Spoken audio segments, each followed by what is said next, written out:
My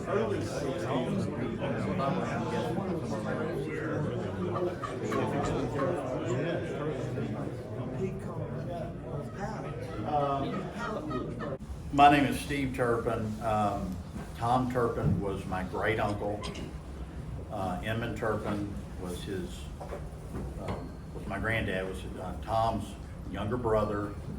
There was 21 years difference in their age. So I am officially a third generation call maker, but in reality it's more like 4 generations because of the age difference between Tom and Inman. Tom started making calls prior to 1900. Best we can figure is 1899. Could have actually been a year or two earlier, but that's a pretty much spot on. And he got started as making calls for his own personal use, family use, friends.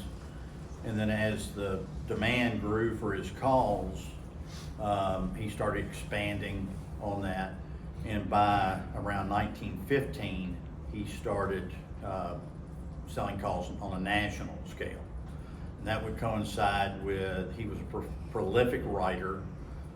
He did numerous magazine articles on turkey hunting dating back from 1916. Most of them were in the teens up until the 30s. And he did a few later after that were duck articles. But he wrote the second book ever published on turkey hunting. There used to be a great debate whether it was the second or the third book between that and the Simon Everett book.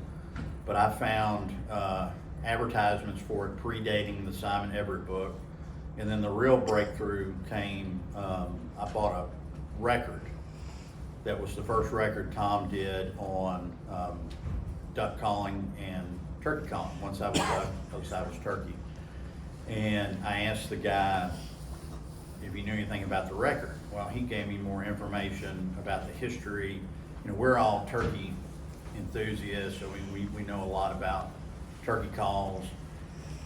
He knew everything and more than you could ever imagine about records. And so because of the electronic recording process, he told me that record had to have been made in late 1924, early 1925. Well, as soon as he said that, I remembered something in Tom's book, and I went to it and looked, and he said, in essence, for some time he had been wanting to do a record to instruct people on, and with any luck that he'll have it out at the end of this hunting season, which means that the book predated the record. So if it was late 24, early 25, we came to the conclusion that 1924 was a pretty safe bet of actually when it was published. Like I said, he was an early, did the early recordings. I don't think anybody was ahead of him on recording of game calls. Made calls with his younger brother Inman. Like I said, 21 years difference in their age. Inman started in the teens, when he got up a little age, and he would be his apprentice, and eventually got to making them with him. And then, but they were great experimenters. They tried everything, any kind of subtle change in woods, call design. I've got a few of the old calls here. Starting out, Tom was actually equally known for, back in the day, for his blowing horns. He'd sell those all over the country. This is one of Uncle Tom's blowing horns. He actually made this for Inman's 19th birthday, so it'd been 1911, and very well made. Just neat. They would actually take this, and when they would hunt and signal other hunters that were in the party, like 1 blow, 2 blows, 3 blows, and different meanings. This is a Tom Turpin hen box. I can date this call to the late 20s, early 30s. It's of a little bit different design. It's on the inside, it's a square cut as opposed to the round cut, but almost 100-year-old call. And then another one of his hen boxes. This is an early design. This one's probably from the early 30s. And it's got the inside cut, classic snakewood lid, very collectible. And these retailed at the time for a whopping $5. So, but during the Depression, that was a pretty penny. This is an early Inman Turpin box call, early 1950s. It's got a sloping end, but very well made call. They started out with the handle box. They went to the non-handle Turpin mid 40s, and they found that it was, according to a letter he had, that by positioning of the hands on the call, they can manipulate the sound better, like a master violinist can manipulate the instrument. And so he just had a little more control over the call. This is another Inman Turpin with signed chalk box. This one would date, because of the address, 57 to 59. Inman, if you didn't know, actually had a heart attack and died while turkey hunting on Centennial Island on the Mississippi River in 1959. And then after his death, that's when my dad, Hunter Turpin, started making the calls. And so years prior to that, Tom and Inman, like I said, worked together a lot on the same calls. And really about the last 15 years or so, Inman made a lot of the turkey calls and crow calls, and Tom concentrated on his just his duck calls at that time. Tom was a notable hypochondriac.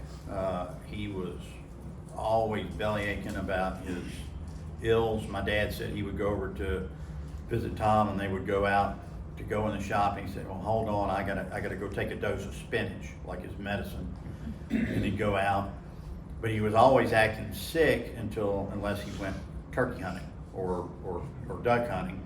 And then they said he could outwalk you, out everything. And then at the end of the day, he'd go back and he would complain till it was time to go hunting again. So, Guilty. What's wrong with that? there's anything wrong with it. It's just so. But Tom went into a nursing home in around 1955, and they ended up breaking up the business portion of it. Today, it really would have been considered jointly owned between him and Inman, but Inman stepped aside. He had already purchased the crow call name rights for Tom Turpin, and in 1950, and so he ended up stepping aside, and they sold the turkey call rights, name rights, and the duck call. The turkey went to Roger Latham, and the duck went to Malone Song, and so they ended up. He just endured what that did, and he continued to make calls under his own name, the Inman Turpin Company, because the way it's in, and that goes back to even me today. I can call it a Turpin Yelper or Turpin Family Yelper, but I cannot call it a Tom Turpin Yelper. So, but we're entitled to our own names. But they sold that just to, take care of him, But Tom died in 1957, and then, like I said, Inman died just 2 years later of a massive heart attack. This is another late model Inman Turpin. It's got the old water label. Did this very, very late model. This was probably in 1958, late. Another well-made call. This is a Hunter Turpin box call. And so he wanted to find a way to mark the call, so he got a burn and would stamp the logo. I hear this all the time. I've got an original Tom Turpin, it's got the burn on there. Okay. So, but they started doing this in 1961. And funny story about this particular call. This, of all my calls, this call means the most to me because this call meant a lot to my dad. He had made this call, and a friend of ours brought another customer over to, he looked at it and he bought the call from Dad. And so then Dad, later that year, was going to get in the state turkey calling contest. He didn't have a call made. And so he borrowed this call to get in the state contest. He won the state contest, and professional fisherman John Fox, who was an old friend of Dad's, borrowed the call, and he finished third on this same call. And so they went, he tried to buy this from the lawyer who bought it, and the lawyer wouldn't sell it to him. And so all my life, we would go downtown, and he'd say, well, there's so-and-so's office. He said, man, I wish I'd never sold that call. And so a couple of years after my dad died, the guy called me up out of the blue, told me what he had. I said, yes, sir, I'm very familiar with the call. He said, well, I'm downsizing, I'd like to sell it to you. I said, okay. I said, I want to buy it. And he said, okay. And he said, I got one condition for you. He said, you have to come down here and pay me the money at my house in person in front of my wife, because she thinks that everything I own isn't worth a plug nickel. Yeah, I'll do that. So we got a big laugh out of that. But it meant so much to Dad, it meant a lot to me. So I was very, very thankful to get this call back. Now, all modern trumpet calls are descendants of us. And Tom invented this call. He found inconsistencies with cane calls and wing bones. He copied the Jordan Yelper, and they just didn't consistently give him the sound that he wanted. So what he figured out, he started out, he would take wing bones and he would fill them with dental cement and drill out the right size hole that he thought gave the best sound. But inconsistencies in the wing bones and the cane, the way God makes the materials, every bone is different, every piece of cane is different. So if you take a piece of wood and drill it out to a certain spec, you're going to get that consistent sound that you want every single time. So this is a Tom Turpin bone mouthpiece yelper. I do not know what kind of bone it was. There's been speculation that it was, I've heard everything about a slaughterhouse down the street from where he lived, and I've never heard any of that with the family, but he would get some kind of bone. This is amaranth wood. Purple Heart is another name for it. But very, very good sounding and very, very durable. And so Inman and Tom went from the bone mouthpieces to hard rubber. This is an Inman Turpin with a hard rubber mouthpiece. They experiment with different types of plastics. Not so much Tom, as Tom was getting advanced years at that age. Tom did do the hard rubber, but Inman did, you'll see some gray mouthpieces, which is a graphite material that he did. And the problem with the hard rubber was a lot of times people would chew on it, and it's just not, it's durable, but not as durable as a bone, but they were looking for like a synthetic. And one thing they always did was use whatever they could get. So this is a very rare, this is an Inman Turpin with a hair comb mouthpiece. He converted, we don't know exactly how many, maybe half a dozen or more, but it's not many, out of hair combs they had. They just tried it, see if it worked. It did. And another thing, I've heard people say that, Tom preferred the slanted mouthpiece, and Inman, if you see one with a straight across cut on the top, it's an Inman. They made them both ways. My dad made them both ways. I'll make them both ways. We have our preferences. But typically, a slanted is a Tom Turpin. This is a slanted Inman Turpin. I've got a letter from Parker Wheaton where he's talking about the beveled tip that Inman had made on the call for him. So they made them both ways. And, you know, there's a lot of this stuff is not set in stone. You know, I'll hear stuff like, you know, Tom Turpin never did this. Emmett Turpin never did this. Well, were you in the shop with him?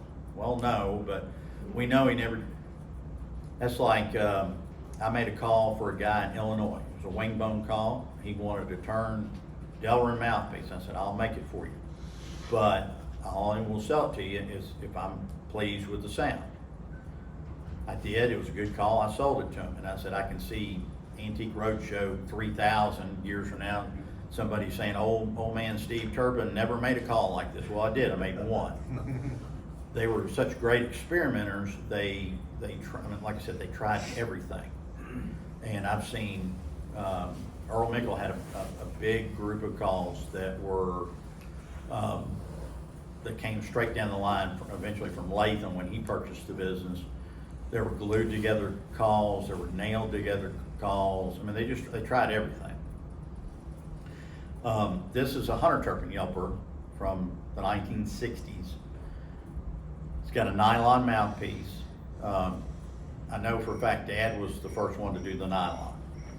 And so it's got a good sound. And some things kind of blur the lines on some of the calls that are out there, because I've got a letter from a guy in, I believe it was 61, and he had said that I've tried the new nylon mouthpieces you've come out, and I really like them, and several of my friends have got older calls and they would like you to put these new improved nylon mouthpieces in them. So they're taking old Tom Turpin or Emmett Turpin calls and putting the new mouthpiece in it.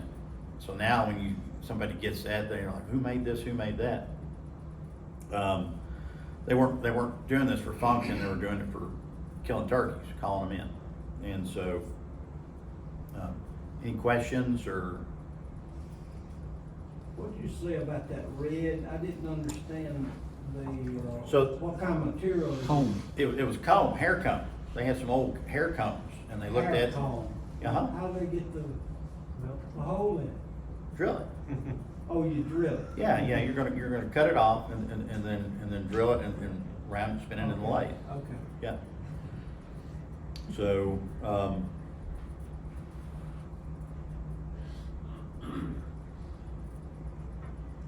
anything else or? Tell us a little bit about yourself. Well, I mean, so I grew up, totally saturated. I was hooked on turkey hunting before I was ever allowed to go. My dad, back in the day, the rule was you had to be 15 years old to go turkey hunting. It's not like today, they would, all the turkeys were in these dangerous remote river bottoms. So, Inman had a heart attack and died while turkey hunting. We had a first cousin who was on a turkey hunting trip with Inman and several others, got separated from the group. They heard him shoot his gun, and he had gotten in behind some backwater from the river. And so they hollered across, and of course they didn't have proper lights or anything like they would now. They said, just climb a tree and we'll come around and get you in the morning. When they came around in the morning, he wasn't there. And so what happened was he climbed the tree, and they ended up finding his gun and his jacket. And but he had gotten wet and got hypothermia and fell, had a heart attack, fell in the water, and then I think the official ruling was drowning when he fell and hit the water. They didn't find him for 2 weeks. So that really scared my dad. I mean, he would, it's funny, growing up, we would go and he would take toilet paper. And we were hunting big woods, and we'd keep rolling in there, and as far as you could go through and still see it, he would mark it again. That way you'd have a clear trail coming out. As a matter of fact, he had killed, for years I had a note from a game warden that had basically followed his toilet paper trail and he had a gobbler he killed. It's a nice gobbler, and be sure you check him out. And so, you know, it really affected my dad. So 15 was the age that felt like you had to be more mature to get, if something happened, you could actually get out of the woods. It was like, why didn't you just go with your dad? Once again, if he were to, something happened to him, he wasn't going to risk his child. You know, it's not like today where you can go in the back of Farmer Brown's field and hunt his little wood lots. And these were big, remote, dangerous river bottoms. And so 15 was the age. And so I was hooked on turkey hunting before I ever got to go. And I would go in, and a good friend of ours was Bill Barnett, who was an apprentice to my Uncle Tom. And I would go in there when they would have planning sessions and everything, and I couldn't get enough of it. My older brother was 10 years older than me, and you know, I would rush out there to see what they had killed or hear, you know, how the turkey had whooped them that day, and couldn't wait till I was old enough to go. And so, and to show you how the difference in how times change in turkey populations, the first year I was able to go, the state of Tennessee killed 600 and some odd turkeys for the entire state. In 2020, we killed over 40,000 for the state. So, you mean, so the day when I killed my first turkey with my dad, there were literally people running across the parking area to come look at the turkey. But grew up around it. I started out as I showed a great aptitude as call tuner.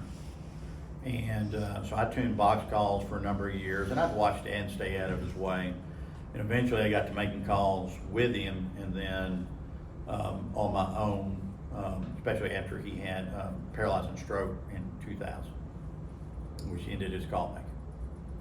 So, but just had a deep love, and I appreciate the history and the contribution, and I felt a sense of not obligation, but I don't know what I'm trying to say, but I wanted to carry on the tradition of our name, because we've been making calls over 120 years, you know, and just hated to see it end, and because everybody, we go to show, when we first started going to shows, everybody would go, oh, the Inman Turpin Company. It's like, y'all related to Tom Turpin? I said, yeah. So after a couple of years, I told Dad, I said, we need to change the name. That's how we became Turpin Custom Game Calls. And we did that in late 1997. And but I just had deep love for it, and the history, and the calls are really amazing thing that you can actually build something and have a conversation with a wild turkey. So, anything? Yep. What's the story on that case? So this case was actually Tom Turpin's sample case. When he would go around and do a presentation like this, or trying to sell his calls, or do one of his outdoor shows, he would carry the calls in this case. This duck right here, I actually believe he had a burn logo on his big barrel 3-duck call, and that's that duck. I think he liked that pose, and so that's the duck that he modeled off that. But it's a neat little case. It's you know, it's got a little platform. You can sit his calls up here and show him off and do his routine. And this probably dates 20s or 30s, and so, but I finally brought it out. Just thought, well, this would be kind of neat for the steel to. Steve, have you ever had that case appraised? No. Priceless, yeah. I mean, it's. Understandable, but I'm just. Yeah. Yeah, I don't know who would appraise it, you know, but, you know, I've got a pretty fair grasp on what the calls bring, you know, appraisal values and stuff, and, but yeah, no idea on this, just. How about the next generation? Who you got coming up? Well, I'm still looking. Steve, So, yeah. okay, so the history that you delved into, at the time that Tom was making these calls, most of the people were still driving horses and wagons. How did he source Snakewood and Purple Heart back then? Do you know anything about how You know, he got it? and I had somebody say, well, he only used native woods. He would travel to, I know he did, okay, so he got his recordings initially were done at Marsh Laboratories, which was in Chicago. So that being a big center, he'd go up there and get his exotic woods. And it was a false statement that this person made that he only used native woods. They used what they could get, but I know he made calls with ebony. The earliest box calls were ebony lids with an apple or holly box. And for years, he did snakewood lids on his hen boxes, and he billed those in his brochure as, made from imported exotic snakewood, the very most expensive, still to this day, of exotic woods.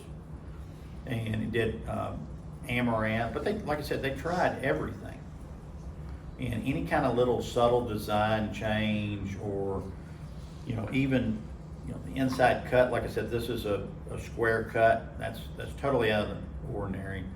I have seen one that had a Gibson cut with multi-sides, and so they ended up with the rounded cut was what worked best. And even Parker Wheaton had Inman, but I had him make him several box calls and yelpers, but he had him make him a standard box like this with the Gibson tone boards. And I've got the letter. He said, "You were right."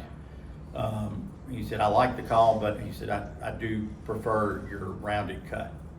Just so they kind of perfected but wood changes, I mean, they tried anything.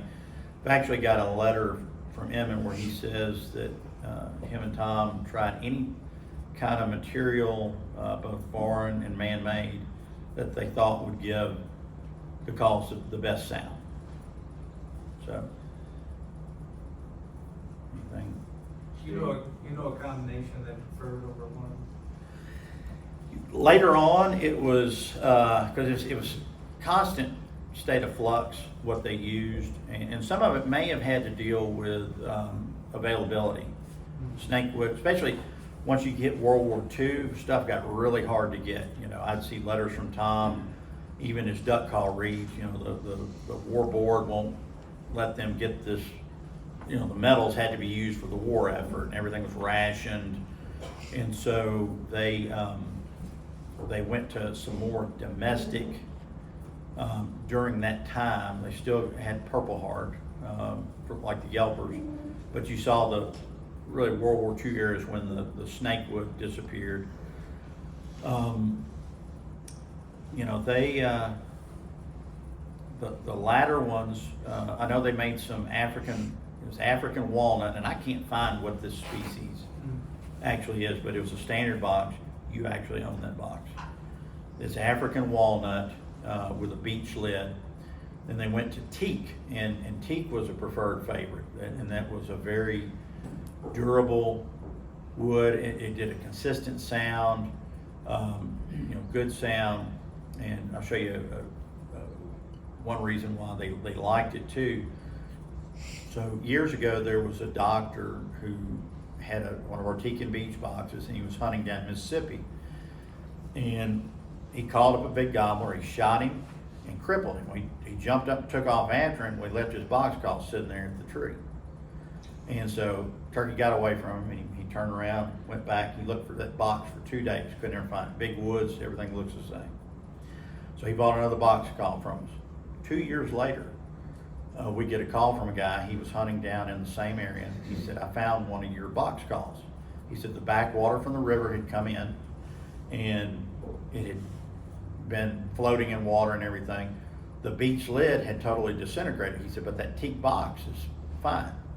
And so, because, a lot of times those logs stay in the rivers for years. And so he brought the call over to it, and we refinished it, made a new lid for it, and he had a new call after being in 2 years. My friend Eddie, who works in the up there, helps me in my booth, he lost a box call in the woods, and it was in there for 2 years. And they contacted me, and it wasn't a teak, it was an apple box with an ebony lid, and we got it back, and it's amazing. It's actually still will call. It would call turkey in, but it's not what it once was. I told him you just put that in a shadow box and tell your story with it, because it's bowed out. But it, we had it up in Nashville, and people were like, I can't believe that thing still calls. And you look at it, it looks like it's from the 1700s, so. But teak and beech, and then my dad used the teak and beech all through the years. And then when I got up to where was really in my apprentice stage and would say, well, hey, let's try this, let's try that. And so I got us to branching out to different, some of the different exotic woods that we've used now. So, Steve, did they mainly hunt fall turkeys? Was that? spring and fall. Now, they did a lot of fall turkey hunting. I've got a letter from Inman that he said, a lot of my great turkey hunting was with my brother Tom years ago in the fall woods, and they just had a great time doing it. But the states did away with the fall seasons, and so he said, I prefer the fall to the spring, but he said it's nice anytime you can get a chance to kill a big gobbler. And so they enjoyed the spring too. But a lot of the old timers thought really it's a reverse thinking of what it is today. They preferred the fall. They thought it was too easy in the spring, or unfair advantage when they're, the gobblers are driven by the mating instincts. So, but they did a lot of both, and they, Tom was Tom and Emmett were both very wealthy.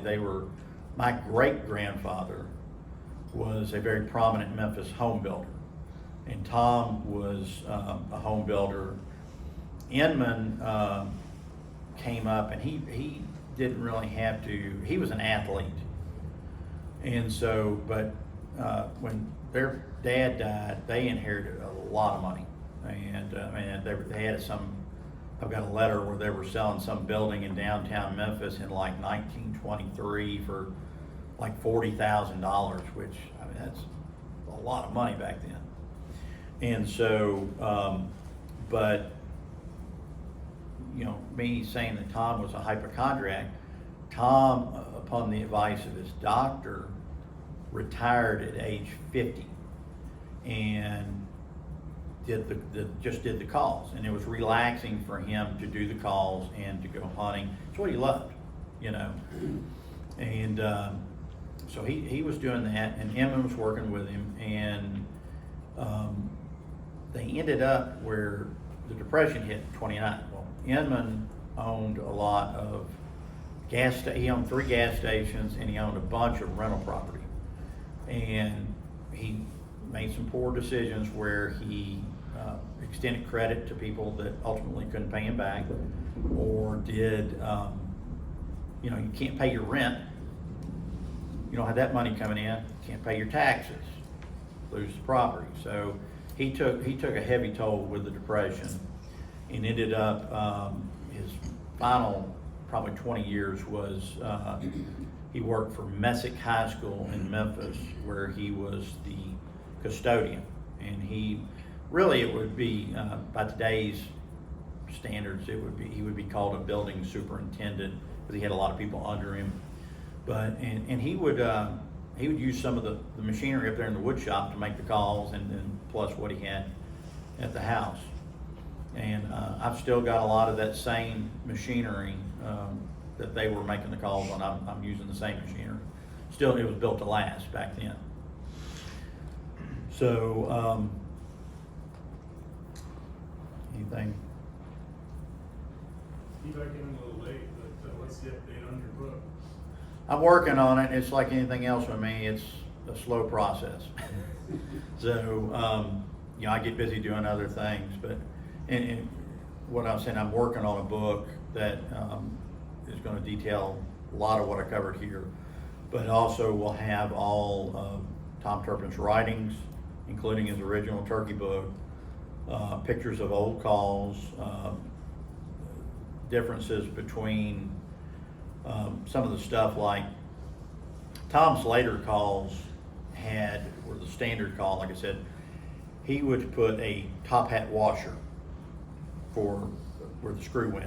And generally Tom would have 3 nails in it. He would also have 4 nails. Anything less than that is really attributed to Latham's first calls. Usually it would be a couple, sometimes 1, and then eventually Latham went to 1 glued in. Inman preferred the washers, just like that.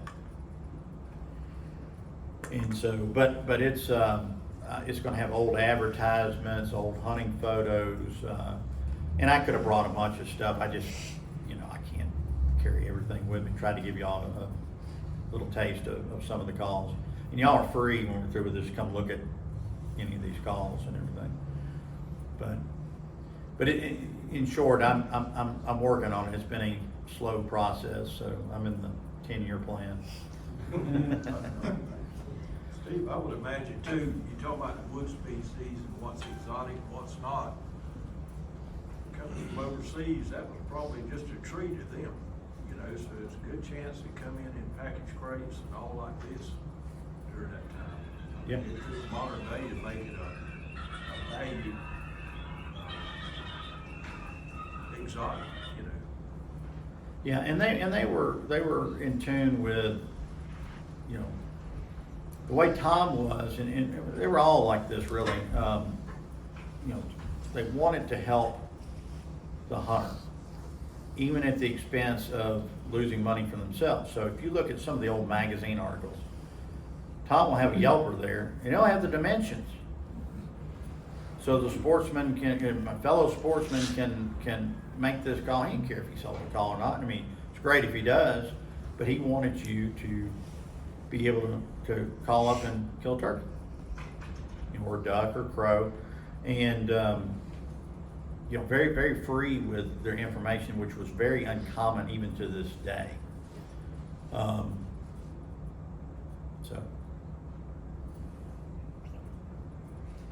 Yeah.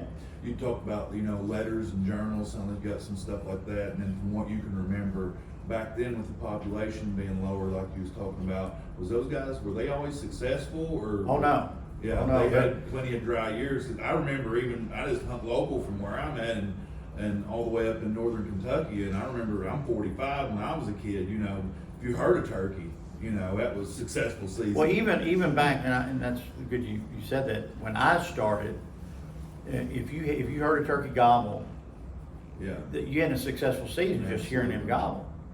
And they had an extremely short season. It might only be 6 days, yeah, was their spring season. And they would a lot of times they would boat in, and they, you know, a lot of times they got their turkeys, and just like anything else, a lot of times they didn't. But it was brutal hunting conditions, because like you take the state of Tennessee, the turkeys were on the river, turkeys were in the mountains, there was nothing in between.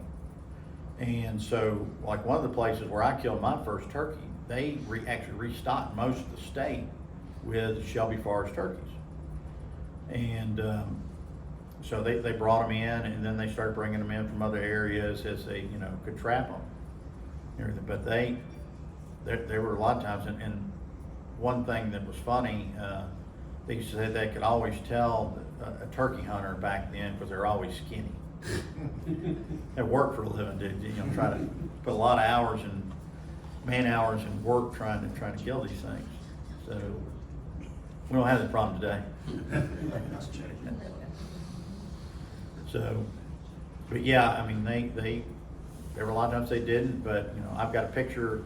Inman killed his last turkey in '58 on Cow Island on the Mississippi River, and they they ended up killing 2 turkeys that day, him and Tom's original apprentice and Emma's friend, Bill Barnett. And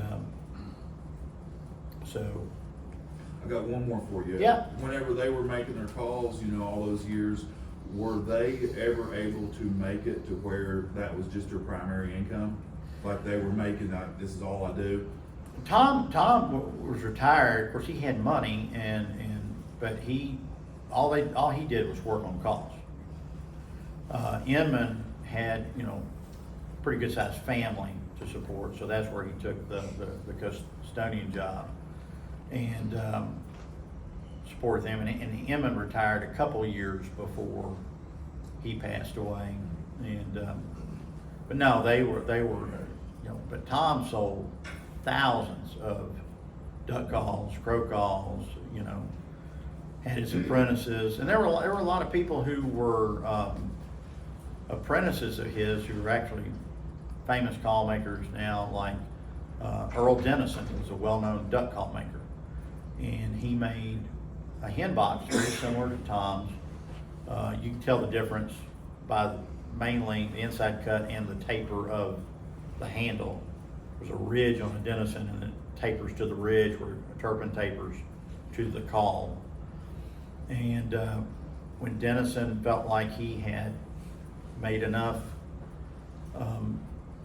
learned enough and everything, he struck out on his own as competition. And there's a lot of competition between call makers, as we know. V.O. Johnson, who is a very talented call maker back in the day, he, a week before I was born, 1969, he sent a letter to my dad, addressed it to the Inman Turpin Company, and said that he has had our turkey yelper analyzed and it was an infringement of his patent rights. And for us to cease and desist manufacturing of said yelper, and to further, he wanted us to recall all yelpers that had previously been sold. It was an ambitious letter. So we wrote him a nice letter back and basically scared him to death, and we never heard from him again. But, you know, talking about how under penalty of oath that he was indeed the originator of the call. We've been selling these calls for some 75 years prior to his birth, you know, and so, but, you know, everybody's got an angle for competition, and like I said, he was a great call maker, but little misguided there. So.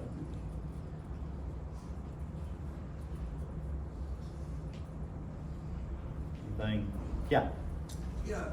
Yeah, Tom's duck calls were patterned, you know, real close after an old glodo. Right. Did he have an inspiration for his turkey calls like that? I know, you know, because they're really not like a Gibson. Well, it's experimentation, because like I said, I have held a early hen box that had the inside Gibson cut. It was, you know, it was good. Wasn't what his, so, you know, square cuts, round cuts, and then they did it to where it fit, you know, and they're like, hey, this is working, this is consistent. And consistency is what they wanted, you know, get that good consistent sound so they could get the calls out to the people. But It just seems like it's a more original thing, you know, their duck calls are pretty similar to a glodo, but you know, the box turkey calls. well, even on the you know, glodoing out the inside of a call, he was the only one really doing anything like that. And what I'm talking about on that, on a duck call, they had a straight bore, and then they had another bore where it would go down, and then it would open up in a wider chamber. And as the story goes, they were hollering down to somebody in a well, and they couldn't hear them. But when they dug the well out, the sound would go out. So they wanted a louder call, and that's how that came about. A lot of it was trial and error, and then like, hey, this works, and you know, a lot of stuff ended up in the wood pile, you know, for the burn pit. You know. But they had, at the time, they had tons of experimental stuff. So.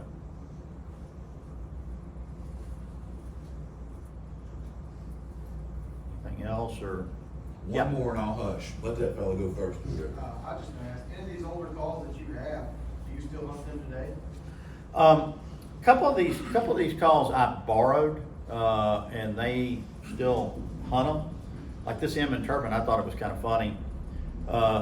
When he first showed me this was his great-grandfather's call, and then became his grandfather's and passed on down. And I was like, that looks like one of our straps, a modern strap. And I laughed at it because I was like, I see what it was. So this was a strap that my dad put on this old Inman call. They used to put elastic to hold in there, and elastic will stretch out. So a lot of the old calls, you'll see the little nail holes where the elastic strap used to be. It's gone, it's worn out.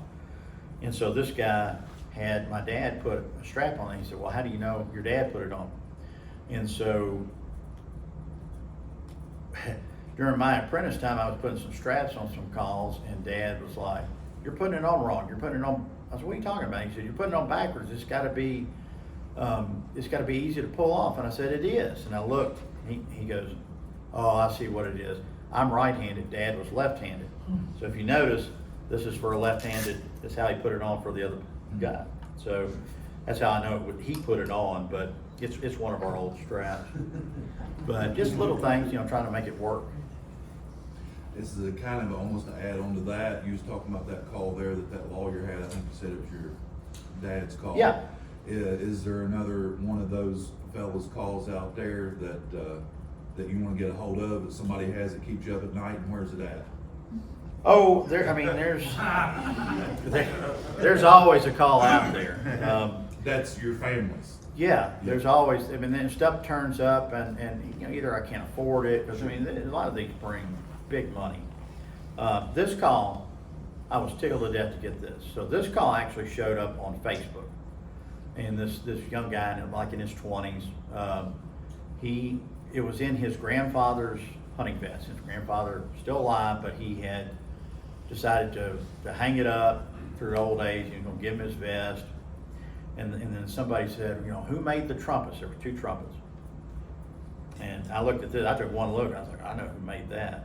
And so he's like, I think my granddad made them. And I said, no. I said, my granddad. I contacted him and said I'd be interested in buying that. The other trumpet actually was a Trick Jacobs, which is another copy off of ours from Arkansas.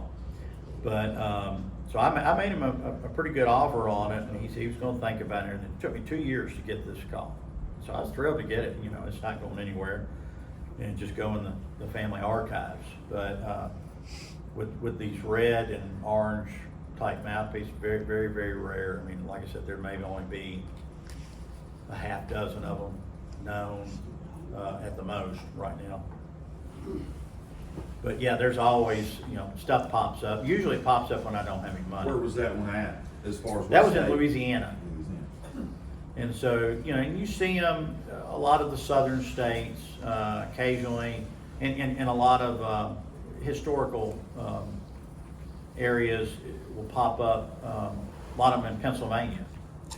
They're ones that had turkeys throughout the thing, so the historical areas, and ship calls all over, so you never know, people move, and you never know where one's gonna pop up. Like I said, if you've got money in your pocket, there's nothing to be found. If you've got, if you're broke, everything comes out of the woodwork. So, just the way it works. But always looking, Yeah. Which one of the family members started getting into more of the exotic woods other than the indigenous woods? Was it Tom? Who Well, decided to say, I'm gonna do some calls out of Purple Heart? Well, Tom, I've got, and I had a call collector just recently made the statement that, you can tell it's one of Inman's calls because it's Purple Heart. It's a later wood. that's not true. I've got, like I said, in the 20s, I've got advertisements for Turpin Amaranth, which is Purple Heart, Yelpers. It's like 1928, I believe it was. And so, but no, several of the exotics were Tom. You know, like I said, he did Ebony, Purple Heart, Snakewood, and you know, and I'm sure there's some other woods in there we just don't know what they are that they tried. You know, like I said, African walnut was another one, and I've tried to find this species. Made a great box call.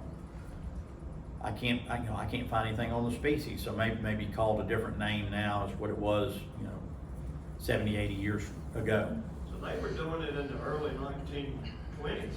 That's Well, his what I thought. 1924 book has got, you know, it's got a Gibson design box call, which was his first design. And it said, you know, ebony lid with a apple or holly box. So he was using, and I've seen a few ebony Yelpers. I mean, you know, these date back, way back, you know, teens, 20s. So, and like I said, Inman later on, really after World War II, they start getting, they use you see a more influx of the native woods after World War II, just because it was hard to get a lot of material. Although they did use teak heavily, so apparently they could still get it. The Penn's Woods, when Latham sold to Penn's Okay. Woods, their Yelper, is it an exact copy of a certain period of time? Okay, the very first ones were closer to the Turpin family design. That's where confusion comes in. Oh, this is a Tom, this is an M, and this, you know, got to really look close at them to try to determine that. And then later Penn's Woods, and I'm not necessarily a 100% expert on the Penn's Woods, but they became shorter, squattier, further away from the original design, and a lot of it had to do with cutting cost. They would use cheaper wood, stain it, you know, instead of using amaranth or walnut, and you know, they'd use whatever birch or whatever wood that they were using, but shorter and squattier, little aluminum ferrules, and then that changed as they did it. Their original one, was it a direct copy of a certain period of time? Very close to the last ones. Even, you know, you look at the Roger Latham True Tone box call. It's a copy straight off the latter versions of Tom's. It had the top hat washer, Minus the nail. minus the nails. And you know, I've got an original Latham, and I believe it had 2 nails in it. Tom was 3 or 4. So, but yeah, a lot of that just changed with, you know, trying to pump out as many and cut costs and that kind of stuff through the Penn's Woods. What they're, so I've heard, correct me if I'm wrong, that when Latham bought it, that there was a lot of parts. There were some that he got, and that's what adds to confusion too. Even with the duck calls with Malone Son, you'll see, I've seen some with the 3 ducks on it on the barrel, and that's how his stamp was. Malone Son would stamp 1 duck or 2 ducks. Those are definitely not a Tom Turpin. But whatever they could get, they converted it over to their own calls. You know, my dad inherited stuff from Inman, and it's no different. You know, I mean, he continued to make the calls and converted those over. You know, trying to fill the need. So. Did they ever mess with any ivory, or was it always wood? That's a good question. So, yes, there have been several pieces, but the way Tom was, he was trying to do a good quality call for the average hunter, you know, and so he would do ivory on a special order for, you know, some well-heeled hunter, because the average guy couldn't afford it. It was pretty pricey. And so he would do the bone mouthpiece yelpers, and but they tried everything. And so, but there have been several that have been found with ivory mouthpieces. Yes.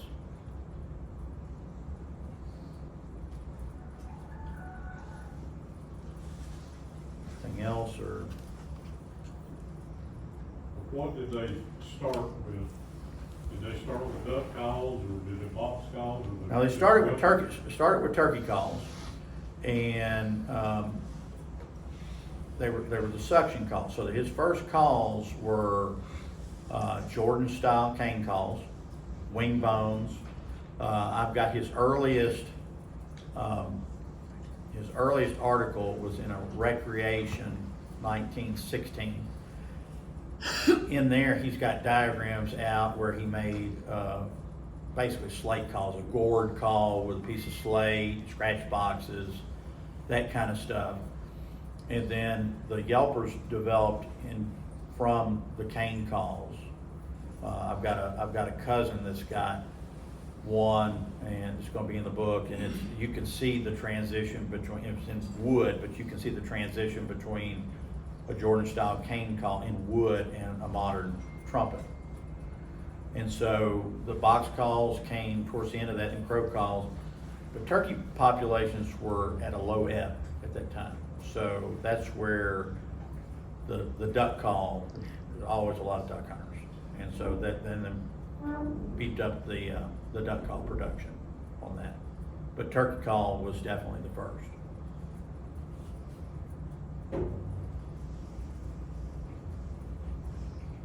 Anything else? Now, that call you acquired a couple of years ago from that boy, have you hunted it? I haven't hunted you talking about the red one, or? I haven't hunted it yet. And I will, and even this call my dad where he won the contest, I want to take it out and kill a turkey with it and then kind of retire it, just say I've done it. But there have been several others that I've gotten and thrilled me. A few years ago, I killed one with one of Inman's yelpers, and a few years before that, I had a box call I picked up of Inman's.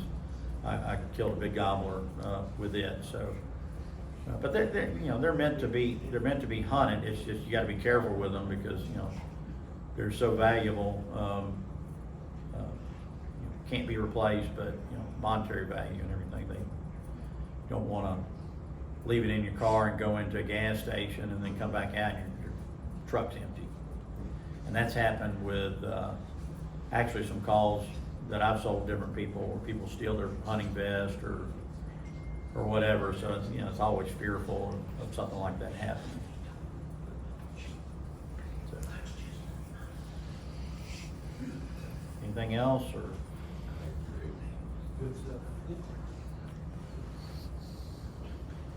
I guess that's it. If nobody's got any other questions. Thank you. Anytime. Yes, sir.